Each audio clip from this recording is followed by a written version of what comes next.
롯데 자이언츠가 결국 또 한 번 큰 결정을 내렸습니다. 벨라스케지 영입으로 완전히 무너졌던 지난 시즌 1선발 외국인 투수의 한계를 뼈저리게 느낀 롯데가 드디어 방향을 확 바꿨죠. 그리고 지금 도미니카 출신 파워피처 엘빈 로드리게스, 이 선수와의 계약이 임박했다는 이야기가 이곳저곳에서 쏟아지고 있습니다. 이 선수 절대 만만한 카드가 아닌데요. 키 193cm, 평균 154kg, 최고 158kg. MLB에서도 9위 하나만큼은 진짜 메이저리그급이라고 평가받았던 투수. 슬라이더, 체인지업, 커브까지 구종이 많고 일본 NPB에서도 적응해 자책점 1점대를 찍었던 선수입니다. 즉 환경 적응력, 파워, 나이, 몸 상태, 네 박자 모두 완성된 투수라는 뜻이죠. 롯데가 원하는 건 반짝이 아니라 한 시즌을 지배할 수 있는 파워형 에이스 카드. 그래서 9위 기반, 고점이 높은 선수만 노리는 거고, 그 리스트 맨 위에 올라가 있는 이름이 바로 엘빈 로드리게스입니다. 그리고 더 놀라운 건 여기서 끝이 아니었는데요.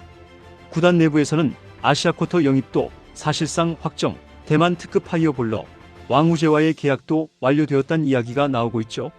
오늘 영상에서는 롯데가 왜 엘빈 로드리게스를 선택하려는지, 이 투수가 어떤 선수이며 KBO에서 성공할 수 있을지, 그리고 롯데 선발진 개편의 큰 그림이 무엇인지 모두 정리해드리겠습니다. 먼저 엘빈 로드리게스가 어떤 선수인지부터 간단하게 정리해보겠습니다. 엘빈 미겔 로드리게스, 1998년생, 도미니카 출신의 우한 파워피처로 신체 조건부터가 투수 체형 그 자체죠. 키 193cm, 체중 97kg, 긴 팔에서 나오는 각도, 타자 위에서 내리꽂히는 포심. 이것만으로도 스카우트들이 계속 붙잡고 놓지 않았던 이유가 설명됩니다. 로드리게스는 원래 LA 에인절스에서 국제 계약으로 출발했는데요. 이후 저스틴 업튼 트레이드에 포함돼 디트로이트 타이거스로 옮겼고 2022년에 메이저리그 데뷔전을 치렀죠. 즉 아마추어 지역 유망주, 국제 계약, 트레이드 이력, MLB 데뷔, 정통 엘리트 루트를 모두 밟아온 투수라는 뜻입니다. 마이너리그에서는 확실히 경쟁력 있는 성적을 꾸준히 찍었는데요. 통산 694이닝을 던지면서 평균 자책점 3점대 중반, 이닝당 출루 허용률 1.20대, 삼진 639개. 이건 단순한 땜빵 투수가 아니라 어느 정도의 베이스 실력은 확실히 갖춘 투수라는 이야기죠. 또 하나 중요한 건 일본 NPB에서도 뛰었다는 점입니다. 야쿠르트 스왈로즈에서 등판했는데 적은 이닝이었지만 자책점 1점대, 환경 적응력, 마운드 침착함, 낯선 리그 대응력까지 모두 확인된 셈이죠. 정리하면 엘빈 로드리게스는 몸 좋은 파워형 우완으로 마이너, 메이저, NPB 모두 경험이 있고 국제 무대 적응력도 검증됐으며 9위 기반의 재능형 투수라고 볼 수 있습니다. 이제 이 선수가 왜 롯데 내부에서 에이스 후보로 평가되는지 구종과 구위를 중심으로 살펴보겠습니다. 엘빈 로드리게스의 핵심은 단 하나인데요. 공이 너무 좋습니다. 진짜 단순한 말처럼 들리지만 외국인 투수 스카우팅에서 제일 중요한 게 바로 이거죠. 먼저 포심 패스트볼입니다. 평균 구속이 154안팎, 잘 나올 때는 158까지 올라가는데요. 여기에 릴리스 포인트가 높은 편이라 타자 입장에서는 공이 더 가까이서 튀어나오는 느낌을 받죠. 그래서 공이 맞아도 타구 속도가 잘 안 나오고 헛스윙 유도도 굉장히 좋은 스타일입니다. 두 번째는 체인지업입니다. 이 체인지업은 메이저리그에서도 비율이 좋은 공으로 평가받았고 마이너리그에서는 삼진 대부분이 이 체인지업에서 나왔죠. 구속 차이도 잘 나고 아래로 떨어지는 각도도 좋아서 KBO 우타자 상대로는 상당히 위력적일 가능성이 큽니다. 세 번째는 슬라이더와 스위퍼 라인입니다.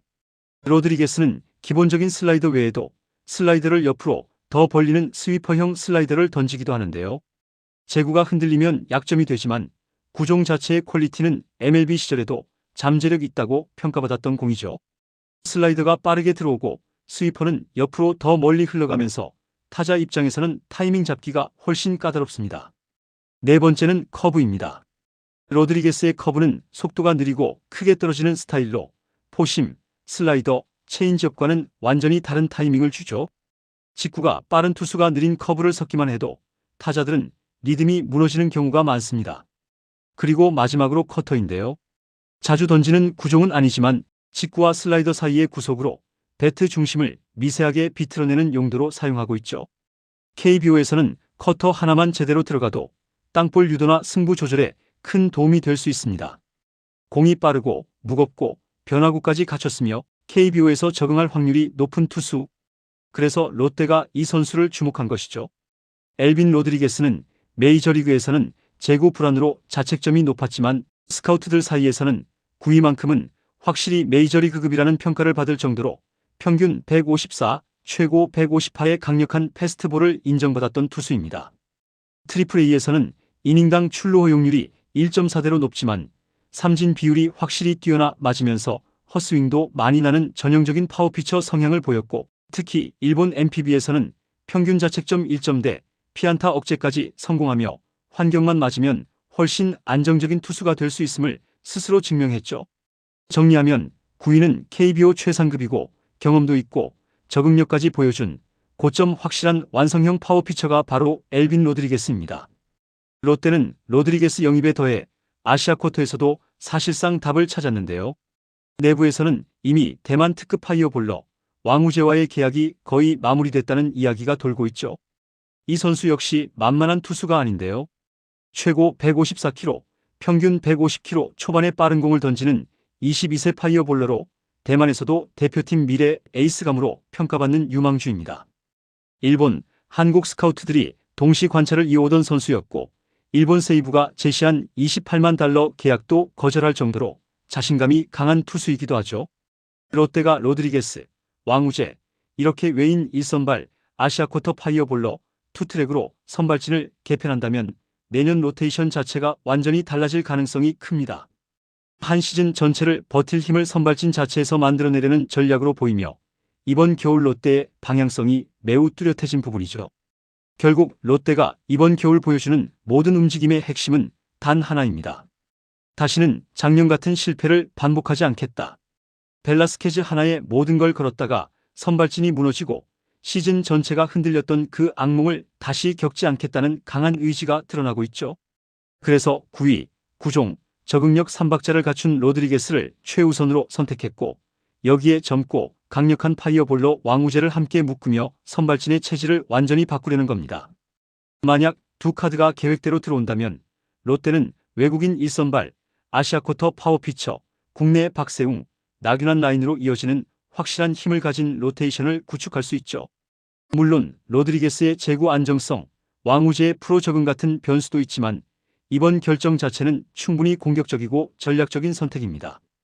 내년 롯데 선발진이 과연 팬들의 기대처럼 진짜 파워 로테이션으로 재탄생할 수 있을지 이제는 구단의 선택이 결과로 증명될 차례죠.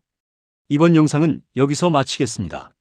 재밌게 보셨다면 구독과 좋아요, 알림 설정 부탁드려요. 그럼 오늘도 시청해주셔서 감사합니다.